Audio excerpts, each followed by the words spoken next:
When Samsung was revamping its budget and mid-range series, they received a ton of appreciation, and they kinda deserved it too. They came up with phones like the Galaxy M20 and the Galaxy A50, which were great in some markets, and in countries like ours, some of those phones were undisputedly the best in some price categories. But now, in a bid to give their consumers a lot of choices, Samsung is creating a confusing series of phones. Again, the J series was as confusing as it is, now the A series is following the same footsteps. The A series has a whole lot of smartphones, the A20, A30, A50, A70, A80, and they recently released the A60 and A40 in China too. And today we have with us the Galaxy A10, which is a budget phone, but I thought the M10 is supposed to be that. Anyways, it's here, so let's talk about it. The A10 here is a bit more expensive than the Galaxy M10 and is a bit more toned up. Still, you can tell it's your typical budget phone just by looking at its shiny plastic body. It does seem well built but feels cheap in the hands.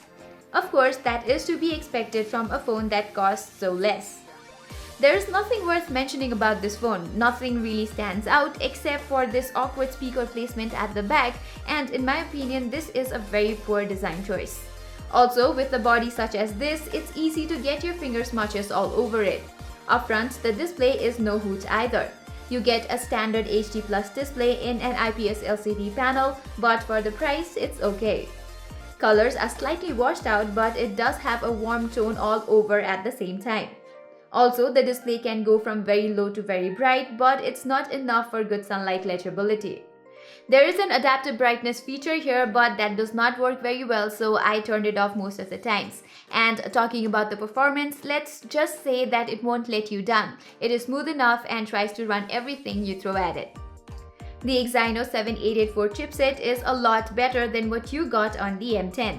Almost everything works. PUBG runs at medium settings with a bit of stutters here and there. At low settings, no such problems occur. And Samsung's One UI makes the experience a bit better. One UI, as we've talked quite a bit about, is more refined, faster, and gives a user-friendly experience. The bottleneck here is the low 2GB of RAM, and it hinders your user experience quite a bit. I mean, you should make sure you turn off all your notifications and alerts while gaming, because if you get a message on Messenger while gaming, it cannot handle that. And in my opinion, I think the 7884 would perform better if it had some more support. Speaking of better support, Samsung could have included a faster charging feature on this one. This one has a 5-watt charger included inside the box, which takes around 3 hours to get fully charged. However, the 3400 mAh battery does last you throughout the day, so I stick to charging it overnight. One thing I like about it, however, is you still get 32GB of storage on board. There's also a dedicated microSD card slot to expand your memory.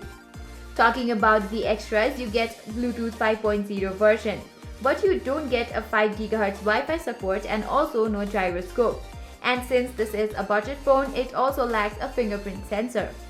But there is a facial recognition feature, which I must say is pretty slow. Also, it is not that reliable, so you're stuck with the old school patterns and pins. Now all we're left to address is the cameras on this device, and here too there is nothing worth mentioning. This device has a single camera at the back, which I feel is a slight downgrade to the M10 because it had dual cameras, remember? However, the camera is okay and slightly better than the M10. Under good lighting, it captures nice details. The color reproduction is average, there's less noise, and the sharpness are decent. Even so, it could use a bit more vibrancy because sometimes photos come a bit washed out, and it tends to lose focus easily while taking some time to focus on a subject. There's also the 2x digital zoom, which just means regular zoom, and that's pretty much useless. The same is with low light images. Photos are noisy, lack sharpness, but at least the images come out bright, so there's that. And yes, there is no portrait feature in the camera app, which I think Samsung could have done with its software. Selfies are also only just fine, and that is under good lighting. Color reproduction is good, although it could do with a bit more details. And under indoor light settings, the phone fails to capture good selfies. However, you do get some stickers which are kind of fun. There's also a beauty mode, but if I were you, I'd stay away from it. For videos, the phone is capable of recording 1080p videos from both the front and back cameras, and they're usable. They're not good but not bad either, so it's just average. So, what do I make of the Galaxy A10? Well, I don't know what to say. It is a better version of the M10 in almost all the aspects, but it lacks that extra wide-angle camera that the M10 offered. And while I think a price of rupees 14,000 or some $130 is a bit too much to ask for some old school features, there aren't any other offline oriented smartphone brands like Huawei or Oppo or Vivo that can offer what Samsung is offering at this price range. So if you're looking for a budget phone, you simply can't go wrong with the A10. So that was our review of Wait. So you're actually saying you prefer the Galaxy A10 over 2GB variant of this Redmi 7? Actually, yes. Both of these devices offer the same camera output and more or less the same performance, but the A10 offers you more storage and a better design, so yes. So I guess I've covered everything about the A10, but if I haven't, feel free to drop a comment below. So that is all, and thank you for watching.